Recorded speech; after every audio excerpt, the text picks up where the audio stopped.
Another edition of the Garden Show is in the books, and Michigan is in drought status big time this week. Yes, it's very, very dry out there.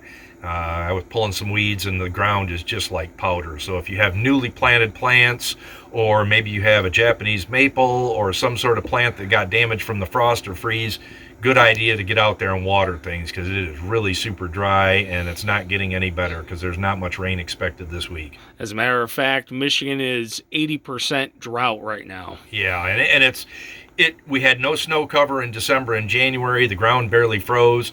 This is not a good start to the spring.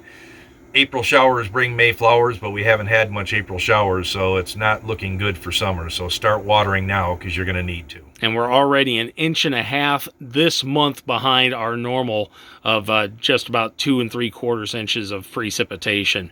But I tell you one thing, we've had a lot of questions today about trying to get rid of weeds. Garlic mustard has reared its head again. Yeah, garlic mustard is technically a biennial, but I call it an annual because it sprouts in the fall and it blooms right now. And if you let those blooms turn into seeds, which they're going to over the next week or two, they're going to throw out in the ground, and the next thing you'll know, you'll have a gigantic patch of it next year. So you really need to pull them out by hand. Herbicide treatment won't work very well this time of year. If you're going to use herbicides on garlic mustard, you have to do it in the fall when it first sprouts. A couple of new gardeners that are trying some new crops. One I actually called about potatoes. Yep, I had read something about planting potatoes in a barrel, and if you get a large pot, or if you use like an old plastic garbage can with some holes drilled in the bottom, fill it up with a couple inches of soilless mix, put your potato seeds in there, cover it up with about 2 or 3 inches of soil, and then as it grows, you just keep filling it in with soil until you're to the top of the pot. And when the end of the summer comes, you can just turn that whole entire pot over and it'll be full of potatoes.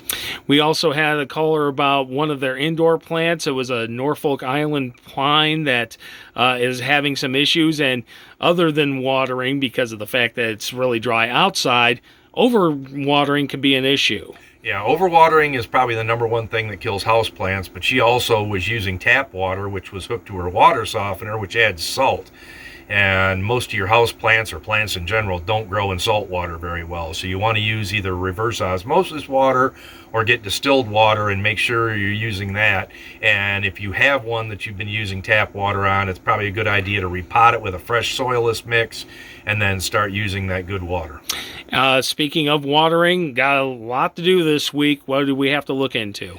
Well, you definitely want to water anything that got damaged by the frost and freeze. The Japanese maples really took a beating. My Katsura tree took a beating, so it's a good idea to get out there and water some of that stuff. If you have plants that were planted in the last 3 years, you really want to get out there and water them, because there's just not much water from rain indicated over the next 7 to 10 days, and we're really super dry. So things need a lot of water to leaf out, and if they don't have that moisture, they're not going to do well. All right, sounds good. We'll do it all again next week. All right, see you then.